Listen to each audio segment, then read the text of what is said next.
Hi hello வணக்கம் friends. வீடியோக்குள்ளே போகிறதுக்கு முன்னாடி ஒரு சின்ன விஷயம் சொல்லிக்கிறேன். சென்னைக்கும் ஹைதராபாத்துக்கும் இடையே நடைபெற்ற மேட்ச்சில் வந்து பார்த்தீங்கன்னா டெஸ்பண்டாவுக்கு அதிகமான விக்கெட்ஸ் கிடச்சிது. நேற்று மேட்ச்சில் டெல்லிக்கும் கேகேஆருக்கும் இடையே நடைபெற்ற மேட்ச்சில் வருண் சக்கரவர்த்திக்கு அதிகமான விக்கெட்ஸ் கிடச்சிது. இன்றைக்கி நடக்கக்கூடிய மேட்ச்சில் பார்த்தீங்கன்னா அதே போல் விக்கெட் கிடைக்குமான்னு கேட்டிங்கன்னா கொஞ்சம் கொஷின் மார்க் தான். மோஸ்ட்லி அதுக்கு முன்னாடி ப்ரீவியஸ் மேட்ச்சில் அந்த பேட்டர்ன் என்னென்னா 7:4 அப்படின்ற பேட்டர்ன் வந்து ரிப்பீட் ஆகிட்டு இருந்துச்சு. இந்த மேட்ச்சுக்கு வந்து 6:5 அப்படின்ற பேட்டர்ன் வந்து கொண்டு போங்க. எந்த டீம் வின் பண்ணணும்னு நினைக்கிறீங்களோ அந்த டீம் பக்கம் 6 பிளேயர்ஸ் பிக் பண்ணிட்டு பெட்டர் ஆப்ஷன் ஆகும்.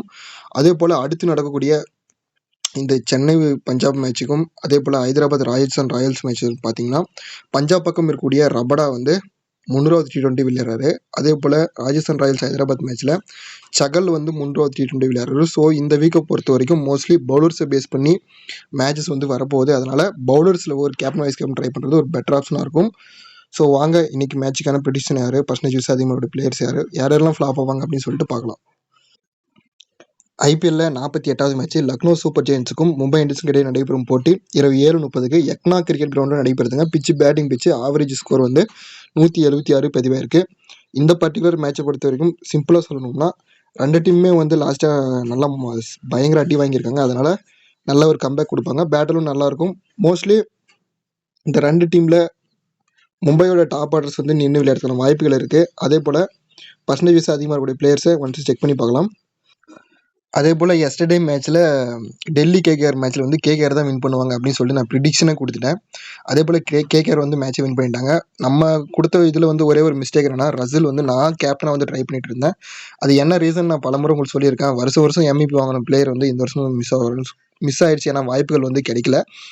பட் ஆனால் நம்ம நண்பர்கள் வந்து ஃபோன் பண்ணி கேட்டிருந்தாங்க. ஆனால் ப்ரோ இந்த மாதிரி நீங்கள் சொன்ன ஐடியா படி வச்சு பார்க்குறப்போ லோ ஸ்கோரிங் வர மாதிரி இருக்குது. நான் வந்து ரசிலை வந்து ரிமூவ் பண்ணிவிட்டு வேறு பிளேயர் யாருன்னா எடுக்கலாம்னு சொன்னேன். நான் வந்து பிளிப்சால்ட் எடுத்துக்கோ, ரசில் ரிமூவ் பண்ணுறேன்னா பிளிப்சால்ட் எடுத்துக்கோ அப்படின்னு சொல்லிட்டேன். அதே போல் தான் என்றைக்குமே அவங்கவுங்க மைண்ட் செட் படி டீம் எடுக்கிறப்ப தான் நல்ல ஒரு பெட்டர் டீமாக வரும். எப்பவுமே உங்கள் அனலைஸ் படி வந்து டீம் எடுங்க. இந்த மேட்சை பொறுத்த வரைக்கும் பர்சன்டேஜ் அதிகமாக இருக்கக்கூடிய இந்த 6 பிளேயரில் நான் யாரை ரிமூவ் பண்ணுறேன்னா என்னோட ஆப்ஷன் சொல்கிறேன். ஃபேண்டசி டாப் பிக்ஸ்னு வரப்போ ஸ்டாய்னிஸ் வந்து 92% இருக்காரு. பும்ரா வந்து 90% பக்கம் இருக்காரு. அதனால இந்த ரெண்டு பிளேயர்ல வந்து ஒரு பிளேயர் ஃபிளாப் ஆகிற மாதிரி நான் கெஸ் பண்ணி வச்சிருக்கேன். என்ன ரீசன் பார்த்தீங்கன்னா பும்ரா வந்து ஸ்டாய்னிஸை 3 டைம் அவுட் எடுத்திருக்காரு. என்னை பொறுத்த வரைக்கும் இன்னைக்கு இந்த ஃபேண்டசி டாபிக்ஸில் ஒரு பிளேயர் ஃபிளாப் ஆகிறனா நான் வந்து ஸ்டாய்னிஸ் வந்து ரிமூவ் பண்ணிக்கிறேன். அடுத்த பிளேயர்னு பார்த்தீங்கன்னா திலக் வர்மாவை ரிமூவ் பண்ணிக்கிறேன். என்னன்னா 2 முறை நல்ல ஹெவியான பர்ஃபார்மன்ஸ் வந்திருக்கு. அதனால திலக் வர்மாவை ட்ராப் பண்ணி பார்க்குறேன். நாம் எப்பவுமே சொல்கிற மாதிரி நாம் வந்து பேட்டர்ன் 4 வந்து நம்ம சூஸ் பண்ணிக்கிறேன். ஏன்னா எஸ்டர்டே மேட்ச்சில் வந்து நம்ம பேட்டர்ன் 3 கொடுத்துருந்தேன். பாருங்கள் நேற்று கூட பேட்டர்ன் 4 தான் கிளிக் ஆகிருக்கு. ரசில் ஸ்டப்பு 2 பேர் மட்டும் வெளியே போயிட்டாங்க. மீதி எல்லா பிளேயரும் ட்ரீம் டீம் பண்ணிட்டாங்க. அதனால தான் நம்ம திரும்ப நம்ம இந்த 4ன்ற பேட்டர்னை திரும்ப நான் கொடுத்துட்டே இருப்பேன். அதுக்கான ரீசன் அதுதான். நான் இன்னைக்கு மேட்ச்சுக்கும் பேட்டர்ன் 4 வந்து சூஸ் பண்ணிக்கிறேன். 4 பிளேயர் யாருன்னா ராகுல், பூரான், ரோஹித் சர்மா, பும்ரா 4 பேர் வச்சுக்கிறேன். ரோஹித் சர்மாவுடைய ஸ்பெஷல் டேங்க. ரோஹித் சர்மா பிக் பண்ணுறதுக்கான காரணம் என்னன்னா ரோஹித் சர்மாவுடைய பர்த்டே இன்னைக்கு. ஸோ அதனால ரோஹித் சர்மா பிக் பண்ணிக்கிறேன். அதே போல் ரெக்கார்டும் நல்லா இருக்கு. ஹெட் டு ஹெட் ஆவரேஜும் நல்லா இருக்கு. ஒரே ஒரு பிளேயர் ஆப்போசிட்ல லெஃப்ட் ஹேண்டர்ஸ் வந்து மோசின் கான் மட்டும் இருக்காரு. அவருடைய பால்ல மட்டும் இவர் பார்த்து விளையாட்டாருன்னா போதும் ஒரு 50 ரன் வரதுக்கான வாய்ப்புகள் இருக்கு. ஓவரால் T20ஸில் பார்த்தீங்கன்னா 11,467 ரன் அடிச்சிருக்காருங்க. ஜஸ்ட் ஒரு 33 ரன் அடிச்சா போதும் 11,500 ரன்னை வந்து ரீச் பண்ணார் ரோஹித் சர்மா. அதே போல வருஷம் MVP வாங்கின ரசில் வந்து ஃப்ளாப் ஆகிட்டாரு. அதே போல் பர்த்டே அன்னைக்குன்னா ரோஹித் சர்மா வந்து பர்ஃபார்மே பண்ண மாட்டார். மேபி இந்த வருஷம் சைன் ஆவார்னு எதிர்பார்ப்பு ரோஹித் சர்மாவுக்கோசரம் இன்னைக்கு ஒரு கேப்டன் ட்ரை பண்ணி பார்க்குறேன். அடுத்த பிளேயர்னு பார்க்குறப்ப கேஎல் ராகுலை பிக் பண்ணுறதுக்கான ரீசன் என்னன்னா மோஸ்ட்லி எல்லா பிளேயருமே எடுத்திருப்பாங்க. இவர் வந்து பார்த்தீங்கன்னா மும்பைக்கு எதிராக மட்டுமே 2 டைம் வந்து 100 அடிச்சிருக்காருங்க கேஎல் ராகுலை பொறுத்த வரைக்கும். அதே போல் லக்னோ பக்கம் அந்த டீமுக்காக ஒரு பர்ஃபார்ம் பண்ணணும், விளையாடணும்னு ஒரு குறிக்கோளில் விளையாடக்கூடிய பிளேயர் வந்து ராகுல் மட்டும்தான்.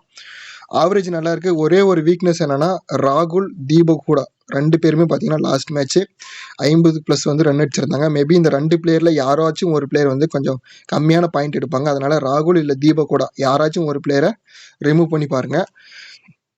நான் வந்து ராகுலை பிக் பண்ணிக்கிறேன். ஏன்னா தீபக் கூட வந்து நம்ம நம்ப முடியாது. திடீர்னு விளையாடுவார், திடீர்னு விளையாட மாட்டார். நாம் நம்பிக்கையான பிளேயர்ஸை எடுத்துகிட்டு போகலாம். சேஃப் கேப்டன் வைஸ் கேப்டன் தான். ஸோ ராகுல், பூரான், ரோஹித் சர்மா, பும்ரா நம்ம வந்து ஸ்டாய்னிஸை ட்ராப் பண்ணிட்டு திலக் வர்மாவை ட்ராப் பண்ணி பார்க்குறேன். எப்பவுமே நம்ம யூஸ் பண்ணுற மாதிரி பேட்டர்னாலே கொண்டு போகிறேன். அதே போல் பர்சன்டேஜஸ் லோவாக இருக்கக்கூடிய அந்த 6 பிளேயரில் நான் ஒரு 4 பேரை மார்க் பண்ணி வச்சிருக்கேன். Wadhera, Badoni, Lockie Wood, Ravi Bishnoi. Lockie Wood பதிலாக வேறு ஏதாச்சும் பிளேயர் வராங்களான்னு செக் பண்ணி பாருங்கள். மேபி லோக்கி வுட்டே பிளேயிங் லெவலில் இருந்தால் பிக் பண்ணிக்கோங்க. ஏன்னா ஓவரால் T20 வந்து 148 விக்கெட் எடுத்திருக்காரு. ஜஸ்ட் ஒரு 2 விக்கெட் எடுத்தால் போதும் 150 விக்கெட். அதே போல் ஒரு மேட்ச் ட்ரீம் டீம் வரலாம், அடுத்த மேட்ச் வந்து லோக்கி வுட் வந்துருவார். மேபி ஒரு பிளேயிங் லெவலில் இருந்தால் எடுத்துக்கோங்க. இல்லை இவருக்கு பதிலாக வேறு ஏதாச்சும் ஒரு பிளேயர் வந்தால், நல்ல பிளேயர் இருந்தால், ஒரு விக்கெட் டேக்கிங் பவுலர் இருந்தால் மட்டும் ட்ரை பண்ணி பாருங்கள். அடுத்தது ரவி பிஷ்னா ஏன் பிக் பண்ணுறேன் அப்படின்னு பார்த்தீங்கன்னா, 8 விக்கெட்டில் விக்கெட் எடுத்திருக்காருங்க. இவர் விக்கெட் விழுது. அதே போல் இந்த சீசனில் வந்து பெரும்பாலும் விக்கெட் கிடைக்கல.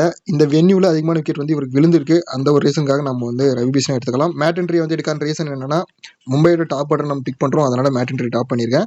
துஷாரா அந்த மாதிரி பிளேயர்ஸ்ல வந்து வாய்ப்பு கிடைச்சா அவங்க சரியாக பயன்படுத்தல. வதேரா வந்து ட்ரை பண்ணி பார்க்கலாம். ஏன்னா நம்ம மிடில் ஆர்டரில் வரக்கூடிய திலக் வர்மாலாம் ட்ராப் பண்ணுறதுனால இந்த மாதிரி பிளேயர்ஸ்க்கு ஒரு சான்ஸ் கொடுத்து பார்க்கலாம். நல்ல ஒரு பேட்டர்ஸ் தான்.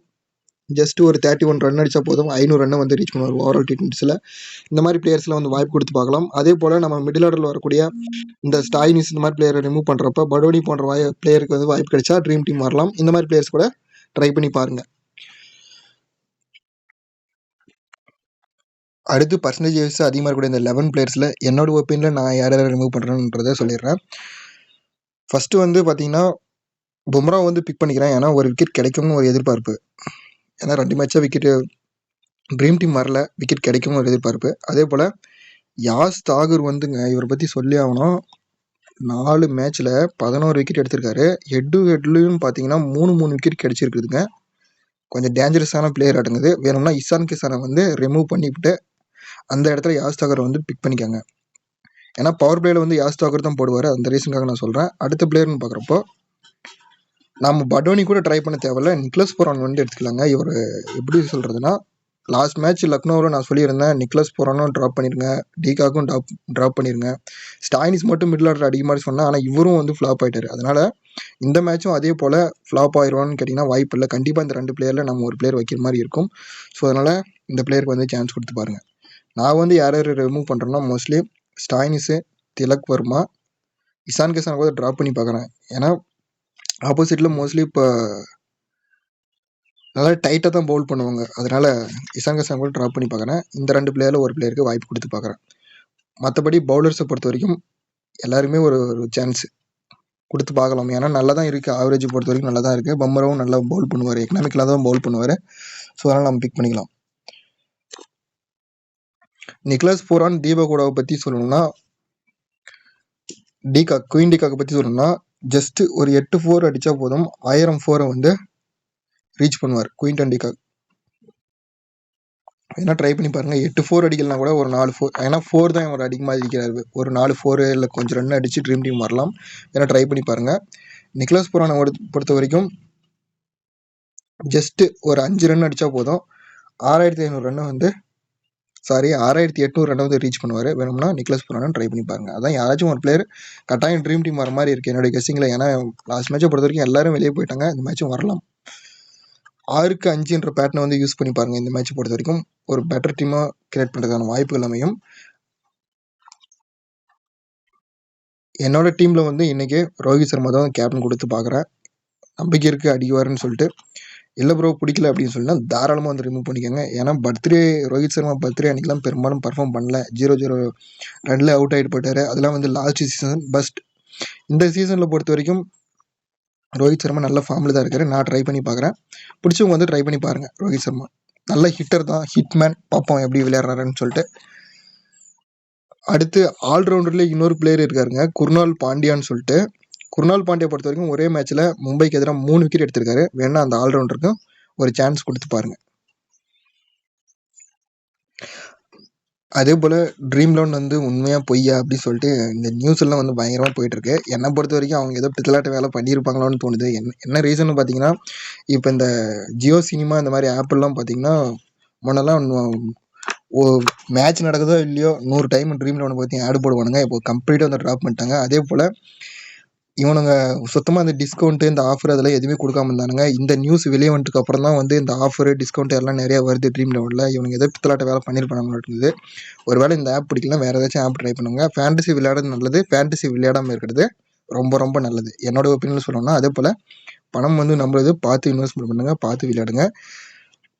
அதே போல் நம்ம சேனலுக்கு வந்து மறக்காமல் சப்போர்ட் பண்ணி சப்ஸ்கிரைப் பண்ண எல்லா ஃப்ரெண்ட்ஸுக்கும் வந்து மிகப்பெரிய நன்றிகளை தெரிவிச்சுக்கிறேன். அடுத்து ஒரு நல்ல வீடியோ சந்திக்கிறேன். நாளைக்கு வந்து நல்ல ஒரு வீடியோ வந்து கொடுப்பேன். ஏன்னா ரபடா வந்து நாளைக்கு பொறுத்த வரைக்கும் 300 T20 விளையாடுறாரு ரபடாவை பொறுத்த வரைக்கும். ஸோ நாளைக்கு வந்து ஒரு பெட்டர் டீம் வந்து நான் கொடுக்குறேன். தேங்க்ஸ் ஃபார் வாட்சிங்.